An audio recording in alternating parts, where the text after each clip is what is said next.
Hey friends, and welcome back to Imagine with Royce. If you're new here, hello and welcome. My name's Royce. I'm a painter, sculptor, and a collector. Today, we are going to be discussing in honor of Women's History Month, some iconic Disney Imagineers and artists that have graced the halls of Imagineering. And today I thought, who better to kick this off with than Miss Mary Blair?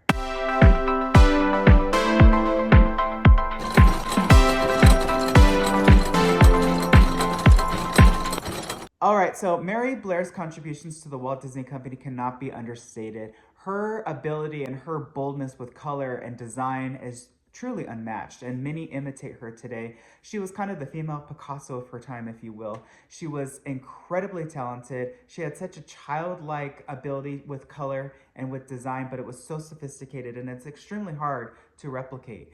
And I am just so excited to kind of give you a little bit of history about her to honor her. She started at the Walt Disney Company in 1940 on Dumbo. So she was truly in the beginning years of the Walt Disney Company. She also worked on early versions of Lady and the Tramp and Fantasia. And then she left, which I truly find very intriguing and interesting because most artists, that's kind of where they want to end up, right? At Disney. They would never leave unless their position was no longer available or they were let go or fired, right? Most people will stay. That's kind of their end goal today. But Mary wasn't like that. She was, of course, hired by Walt and she really showcased her talents, but it wasn't enough for her. And I just really want to stop for a minute and tell all of you that if you are interested in any way, shape, or form to work for Disney, let Mary's history truly be an inspiration to you. That is not the end all be all. You can be creative. You can still create and design and be whoever you want to be yourself. You don't have to work for a company to do that. You don't have to work for Disney to be an Imagineer and do Imagineering work.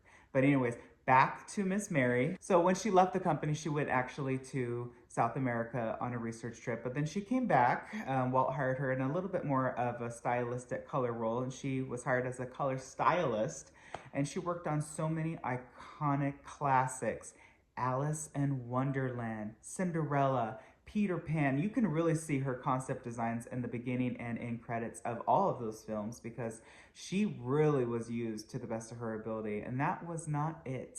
She ended up illustrating several Little Golden Books, and then Imagineering hired her back because when Walt got started at the World's Fair, he knew that he needed an incredible artist to help him work on It's a Small World. Mary's ability to design childlike, sophisticated artwork really, Imagineering was designed for her, right? And It's a Small World was her attraction to and through.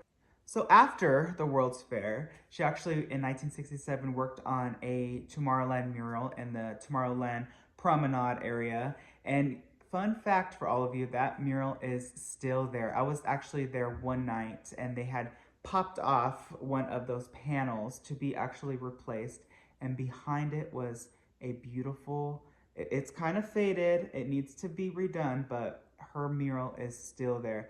Tomorrowland, during the refurb, I want WDI Anaheim to just remove those panels and restore her mural because it is absolutely beautiful and it's a tribute to this incredible Imagineering artist. But she didn't stop there with her mural work. In 1971, she designed a large mural for Disney's Contemporary Resort, and that is still there today. If you stay at the hotel or you pass through it on the monorail, or if you just visit, you can see that beautiful mural. And in 1991, she was actually made a Disney Legend, which is the highest honor within the Walt Disney Company. So for me, whenever I work on It's a Small World, I think of Mary. And I know that my art director at Imagineering, Kim Irvine, she really was, I'm gonna say Mary inspired her quite a bit. She was actually her first art director at Imagineering. Mary's artwork is extremely difficult to replicate, and that's something that I was learning when they were introducing the Small World Disney dolls to the classic attraction. There was a lot of back and forth with concept design, and they wanted to get it right, and they did, especially with like Alice in Wonderland design. That looks like Mary designed it, right? But she didn't. The beginning of a design is always a difficult time for me. I'm very conscious of the fact that the original concept must do something worthwhile creatively, or all the hard work to follow will be wasted. Usually, I begin work by making little doodle sketches to plan the overall design and pattern.